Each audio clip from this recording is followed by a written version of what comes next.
Hello po sa inyong lahat mga ka-crypto. Ako po si Pinoy Crypto Trader at sa video na ito ay atin pong pag-uusapan ang tungkol sa balitang ito. Kung saan ang sabi po rito ay Robinhood says, "Let's talk about Shiba Inu." Ayan. Ang Robinhood or si Robinhood ay mukhang nagkakaroon po ng interest or talagang mukhang may malaking interest dito kay Shiba Inu. Sapagkat sabi po rito ay sabi po sa kanyang pinakahuling or latest or recent na pahayag ay gusto po niyang pag-usapan natin ang tungkol kay Shiba Inu. Kaya ayan, bago po tayo magpatuloy ay nais ko lamang po munang bigyang linaw ang aking disclaimer kung saan ang nilalaman po ng video na ito ay hindi po ito isang financial advice. For education and information purposes lamang po ang layunin nito. At yan sa ating pong pagpapatuloy ay ang sabi po dito ay the European-based crypto arm of online brokerage platform Robinhood dedicates an X-thread to discuss Shiba Inu. Ayan. Sa mga hindi po nakakalam, itong si Robinhood ay isa po siyang European na based crypto arm. Isa po siyang online brokerage na platform. At siya po ay gumawa ng isang thread, isang X-thread para para mapag-usapan ang lahat-lahat ng tungkol dito kay Shiba Inu.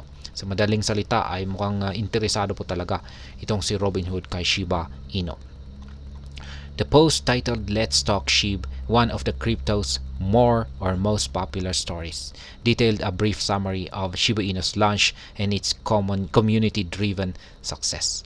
Robinhood highlights Shiba Inu's history.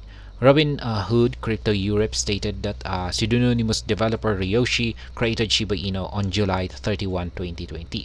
According to Robinhood, Shiba Inu launch on this date with an initial supply of 1 quadrillion tokens. Kaya yan po yung history ng Shiba Inu, kung paano po ito ginawa or kung paano po ito na-create. At yan po ay binahagi ni Robinhood Crypto Europe. Yan. Notably, Robinhood mentioned how Ryoshi gifted half of Shiba Inu supply or 500 trillion SHIB to Ethereum's co-founder Vitalik Buterin. Yan. Mga matagal na pong nag-hold dyan or nag-i-invest kay Shiba Inu ay alam na po yung buong kwento na yan.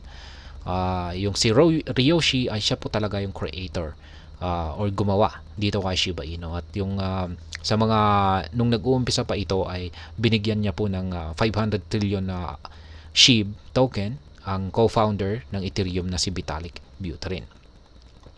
Per Robinhood, Shiba Inu's creator designed the token to be run by its community, demonstrating its commitment to decentralization. Kaya yan po yung nagustuhan po talaga ng lahat ng community ni Shiba Inu. Yung si Ryoshi ay layunin po talaga niya ay gumawa ng isang decentralized na asset. Kaya yan po si Shiba Inu. Furthermore, the platform acknowledged that since Shiba Inu's launch, its community leaders have rolled out notable projects, including the Shibarium Layer 2 scaling blockchain, the Shiba Swap decentralized exchange, and a metaverse project. Kaya yan.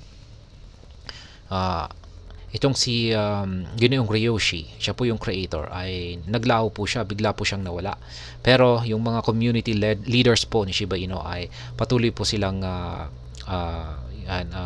patuloy po nilang dinevelop ang platform ni Shiba Inu. Kaya gumawa po sila ng mga matitinding projects katulad po ni Shibarium, Shiba Swap at ang Metaverse project. At patuloy pa rin po silang gumagawa pa ng ibang mga projects.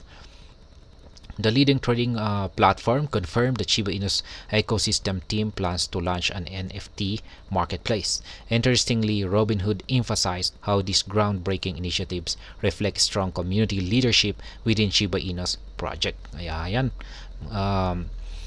Pinuri po ng Robinhood yung lahat po ng mga developments dito kay Shiba Inu. At sinabi po ng Robinhood na meron pong malakas na mga leader ang community ni Shiba Inu.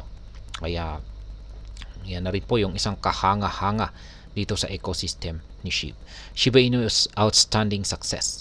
Shiba Inu's remarkable success will stand the test of time in the crypto market. The token, which debuted as a meme coin in 2020, took many by surprise with its success, including Buterin. Ayan. Marami po talagang nagulat dito kay Shiba Inu, maging ako rin ay syempre napapansin ko na rin ito si Shiba Inu noon At hindi ko po yan, wala po akong interest dyan kasi isa nga siyang meme coin at maraming nagsasabi na joke. Sa lamang po siyang joke or ginawa lamang po yan bilang katuwaan. Kaya maging si Ginoong Vitalik Buterin, co-founder po yan ng Ethereum, ay ang kanyang ginawa, yung binigay po sa kanya ay binigay po na 500 trillion na SHIB tokens ay sinulog lamang po niya tapos dinonate niya.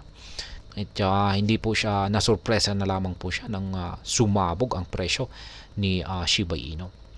The Ethereum co-founder who burned 410 trillion of his SHIB holdings and sent the remaining to charities revealed that he made the move because he expected the token to crash by 100 times. Kaya yan na nga, yung kanyang inaasahan na babagsak si Shiba Inu ng 100 times.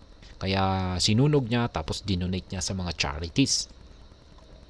Sa madaling salita ay wala po siyang tiwala.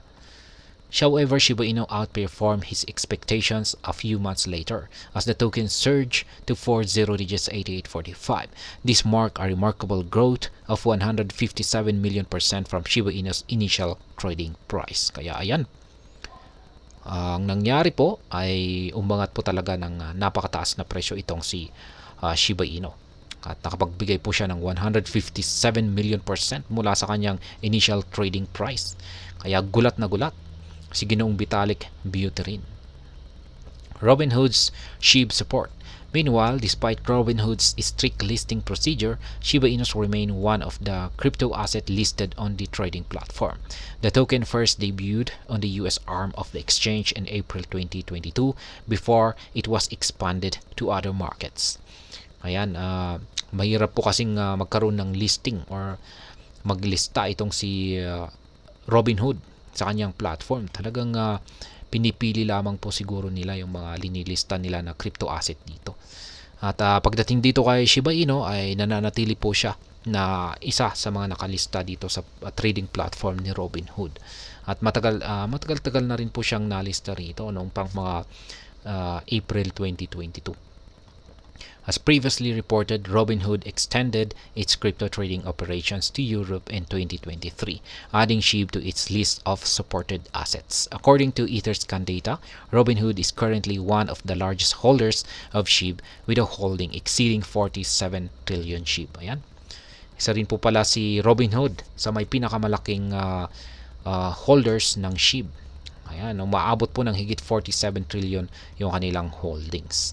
Kaya ayan, hanggang dito na lamang po tayo sa video na ito mga ka-crypto. Sana po ay inyong nagustuhan ang aking paliwanag sa video na ito. Kung inyo po itong nagustuhan, pakiclick lamang po ang like button nito. Para naman po sa mga bago lamang dito, kayo po ay aking inaanyayahan para mag-subscribe. Pakiclick na rin po ang bell icon nito dahil ito po ang siyang magsisilbing notification nito sa mga bago kong videos na akin pong ina-upload sa aking YouTube channel na ito. Marami pong salamat sa panonood. Ingat po tayo lagi at God bless po sa ating lahat.